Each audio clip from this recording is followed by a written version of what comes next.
Brenda J. Lilly here with the Bridge Artistic Network. I wanted to put out a small disclaimer before we launch into today's video. I am not a licensed therapist. I am just a fellow creative artist who hopes to encourage, engage, and hopefully empower other creative artists to go out and live their art dream. Okay, here we go into today's video. I hope you enjoy it. Good morning, everybody. It is Monday morning, March 16th, 2026, and it is time for another Monday morning Kickstart with me, Brenda J. Lilly, and the Bridge Artistic Network. I hope you like this video. If you do, give us a thumbs up, like the channel, subscribe to the channel, but most importantly, share it with everyone you know and love so that we can keep on becoming who we were created to be. All right, I'll see you on the flip side. Good Monday morning, everybody. Brenda J. Lilly here, and it is time for a Monday morning Kickstart. Now, this is attached to the Soul Care Sunday post that I posted yesterday on the Bridge Artistic Network's Facebook page.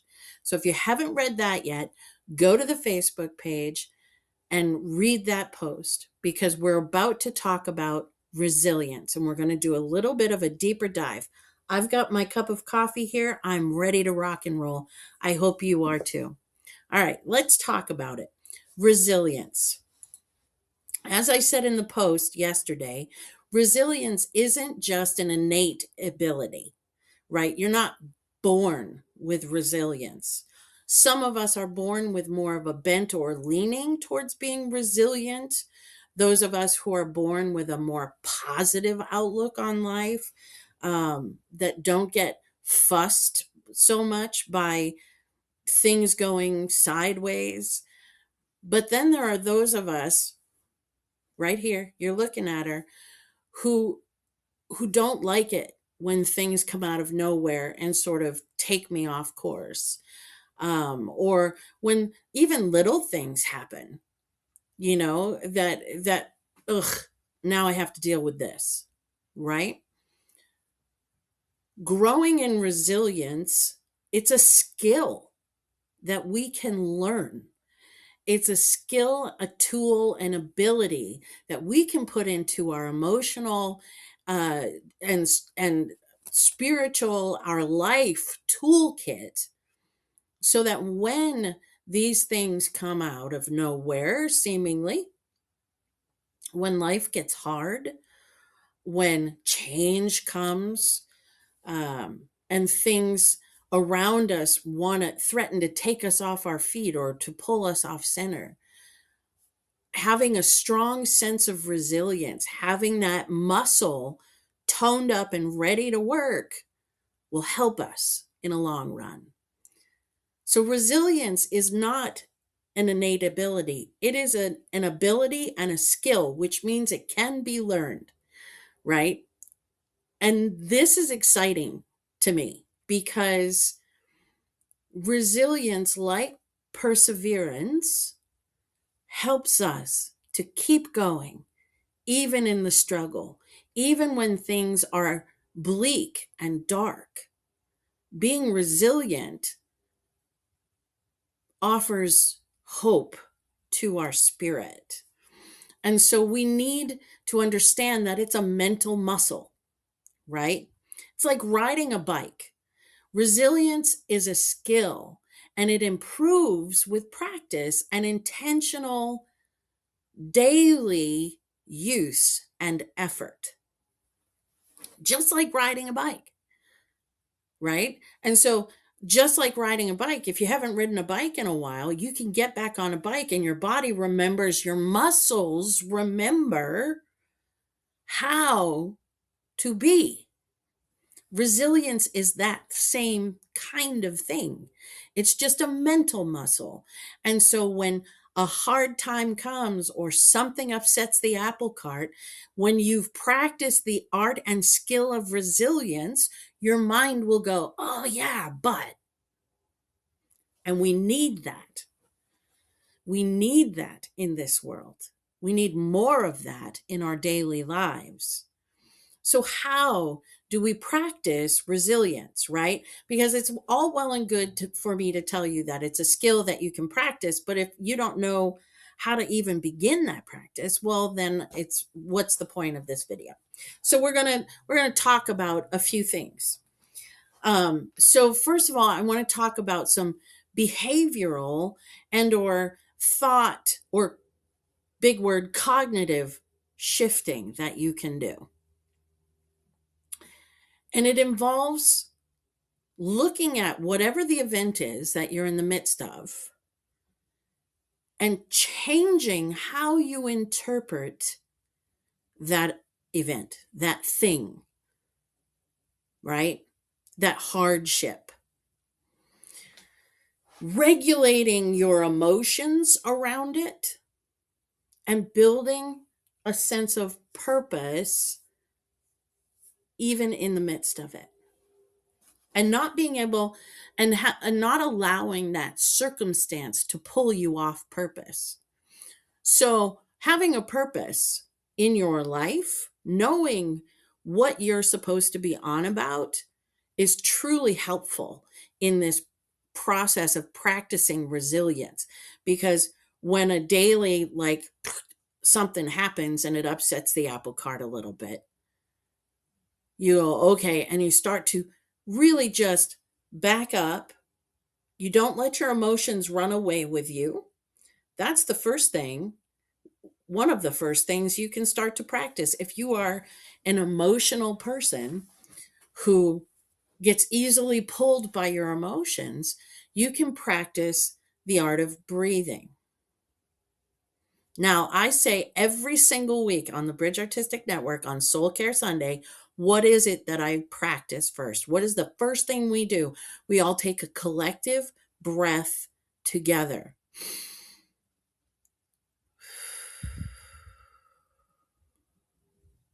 In and out.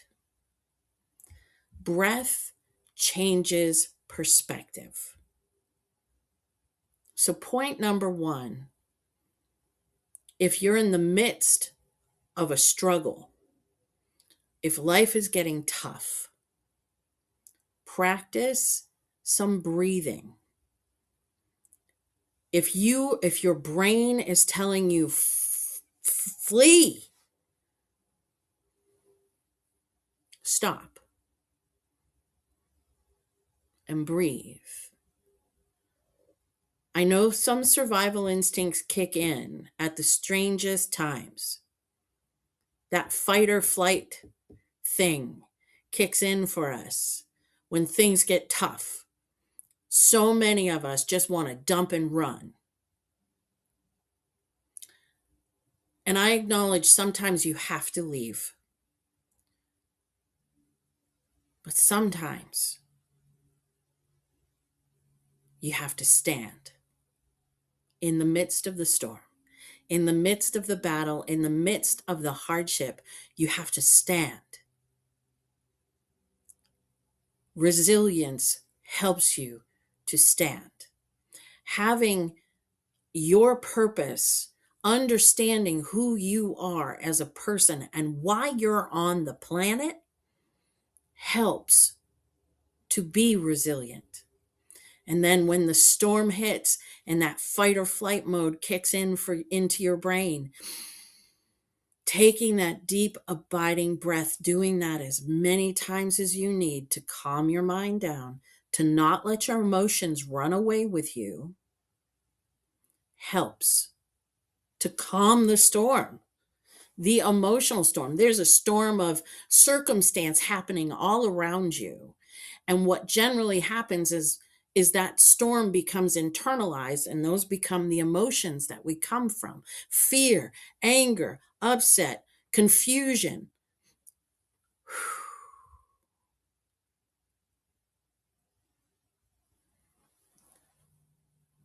Reinterpreting how you see the event that is happening, the circumstances that are swirling all around you, is so important. Instead of looking at it like it's a curse, looking at it like it's a teacher. This circumstance right here has come to us right now with a great purpose to help us to move forward. Sometimes it changes our direction because where we were headed is not where we need to go. And so it's going to push us in a new direction. It gives us new information. That is the first thing to practice is breathing, getting hold of your emotional state, doing an internal check-in. Is this fight or flight mode necessary right now, or can I turn it off so that I can just see more clearly what needs my attention and what doesn't? What is noise and what is offering me a lesson, something to learn, something to grow on, something to become, some new thing? What is the new thing? Sometimes you have to wait for that new thing, right? Sometimes you just get stuck in the waiting room for a minute, and it's really hard to just be in that waiting room, waiting for that door to open. But you need to practice resilience in that waiting room as well, because with resilience is hope for a better future.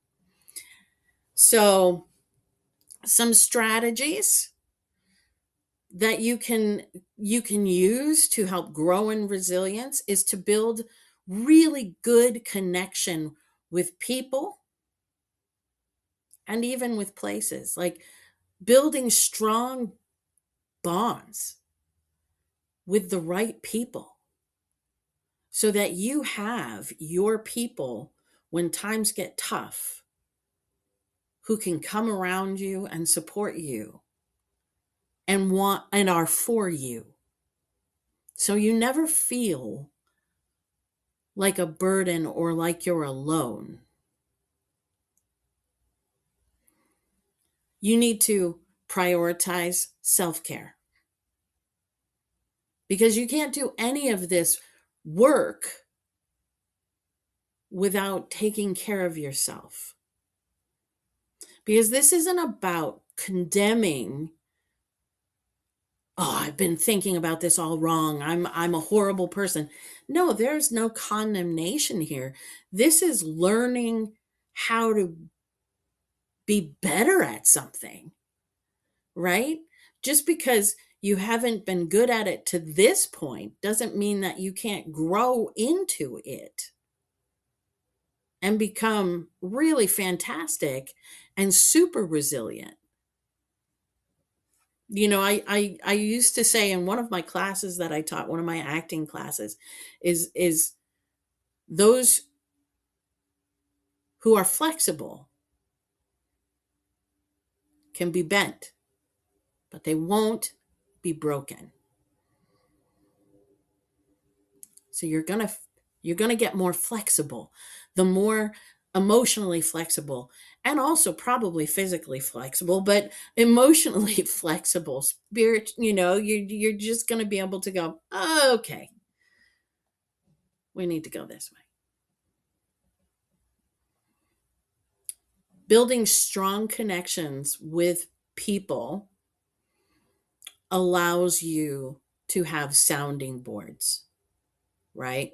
And I'm so glad that I build those kind of connections in my life, because when things are going sideways, I have different people that I go to for different things. Because my people are really good at what they're really good at. And so I go to them when I need what they're good at, you know? Prioritizing self-care. I kind of dumped on that one. I started with the thought of this is not about condemnation. And it isn't. This is about building up your emotional and mental strength so that you're ready for the battle, so that you're prepared for the battle, so that you Even if you don't see a battle coming, when it arrives, you go, okay, here we are. You might get bent, but you're not going to get broken. You have to take time for yourself to understand who you are, to understand what makes you tick, to understand how you recuperate emotionally, physically, spiritually, and the time that it takes for you to do all of that, and what helps you to do all of that. For me, it's time alone. I talked last week about sanctuary, about having a sanctuary, having a quiet place where only the noise I allow in is there. Only the people I let in are in, and how imperative it is for me to have that place of sanctuary.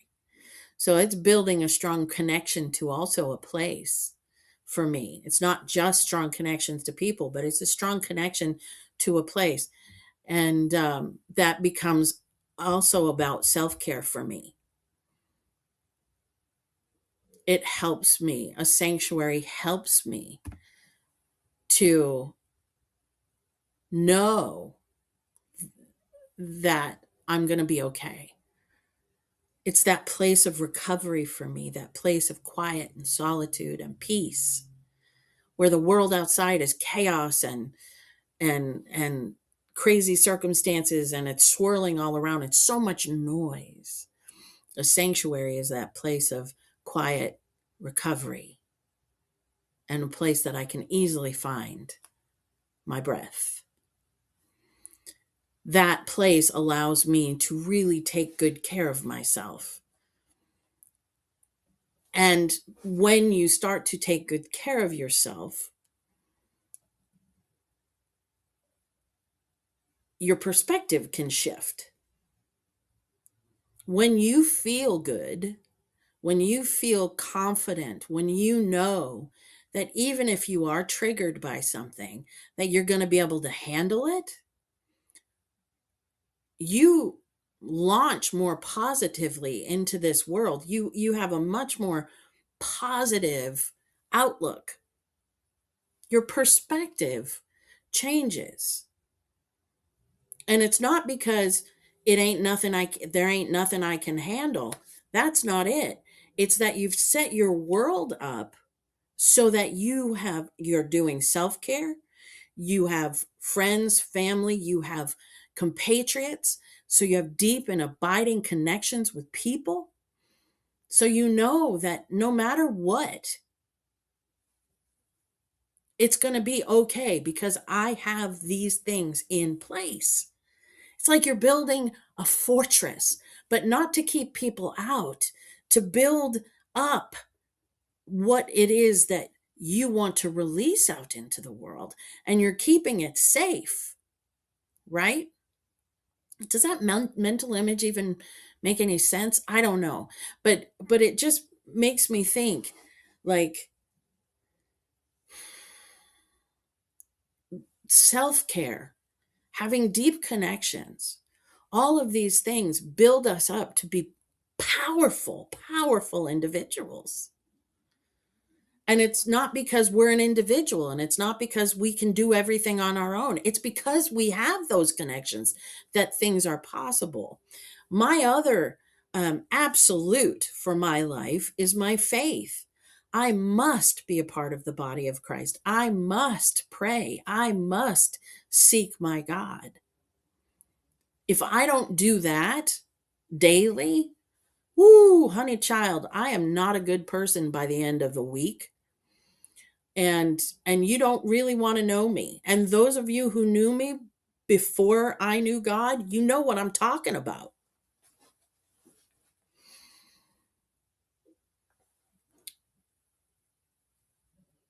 So then the other thing that I talked about at the beginning was a sense of purpose, understanding who you are and what it is you are here for and what it is you're supposed to be on about. When you have a real sense of purpose, then you can set real goals for yourself, and achievable goals, not like pie in the sky, oh, I'm going to be a millionaire in 2 months kind of thing, but achievable goals.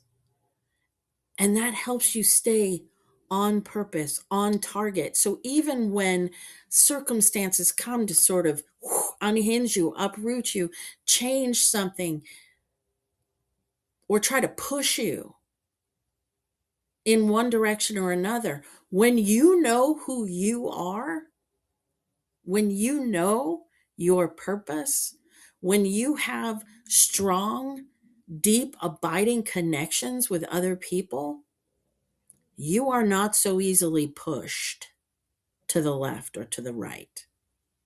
You get to stay on target, my friends. And that is an amazing part of this building resilience.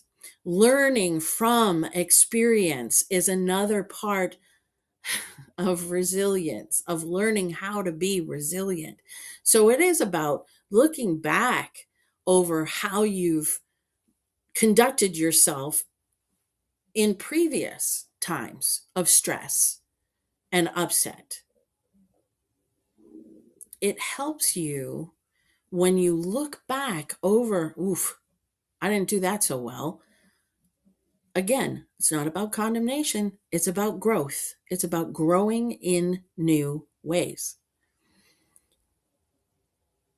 So, looking back over prior stress filled circumstances and how you walked through it, and what was the outcome of that.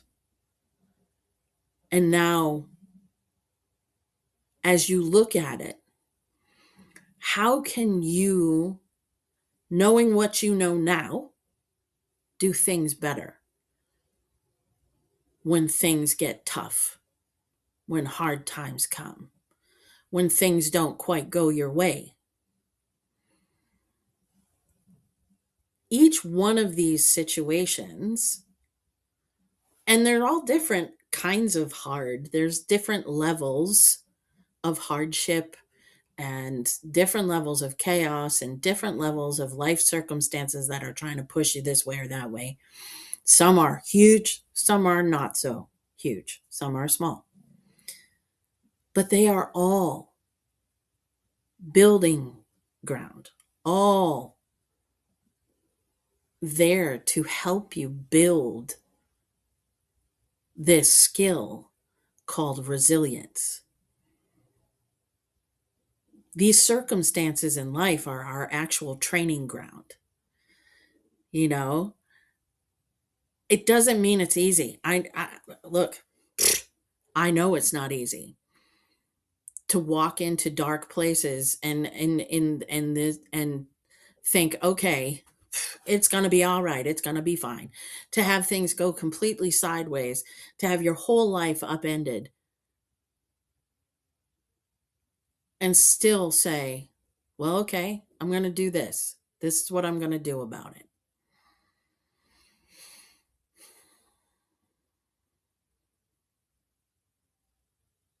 If this is what needs to happen, how do I accomplish this well?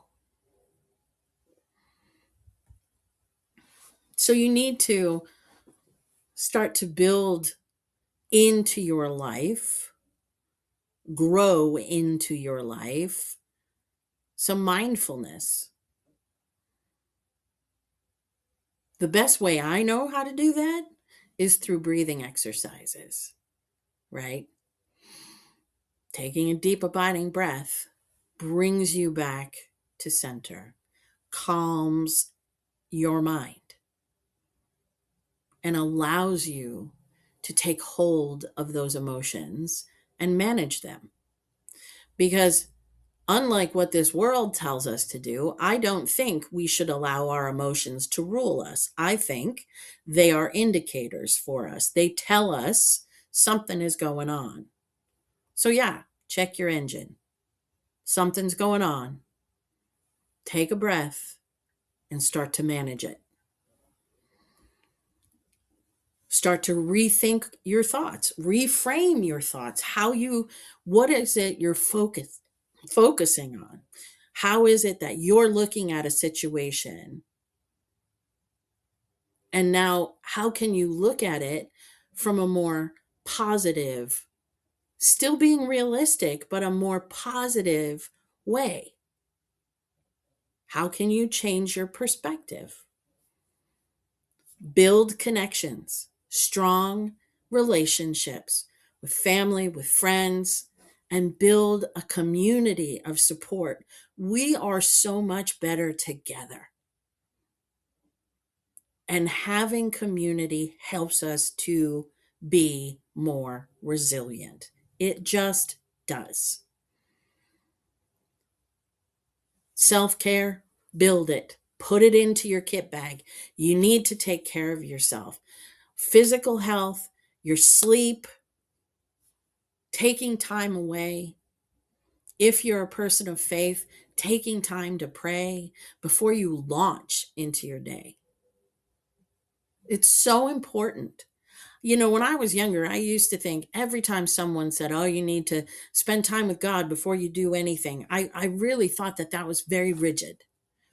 I was like, well, I'm not like everybody else. I'm different. I don't need to start my day off with prayer. Well, guess what, folks? After all of these years, I have changed my tune.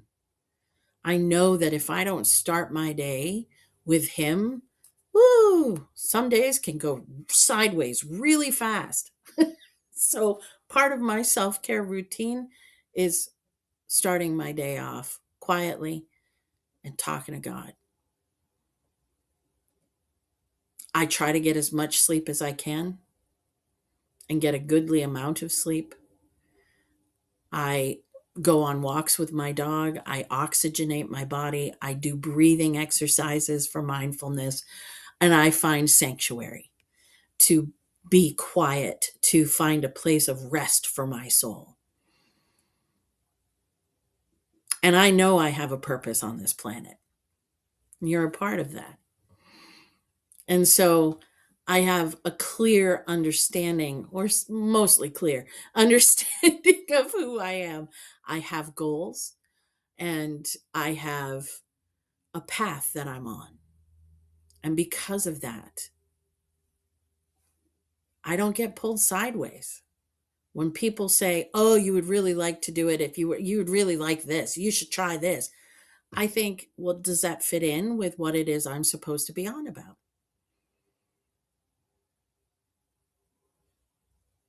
What's good for you might not be good for me. So I need to think about those things. Resilience. It's a skill. It is a mental muscle that needs a daily workout. So, how are you going to practice resilience today? It's a good question.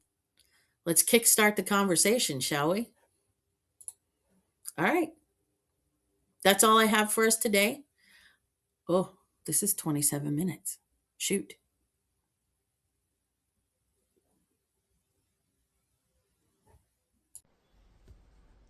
Hey, thank you so much for watching our video. I hope you liked it. If you did, give it a thumbs up. And if you haven't subscribed to our channel yet, subscribe.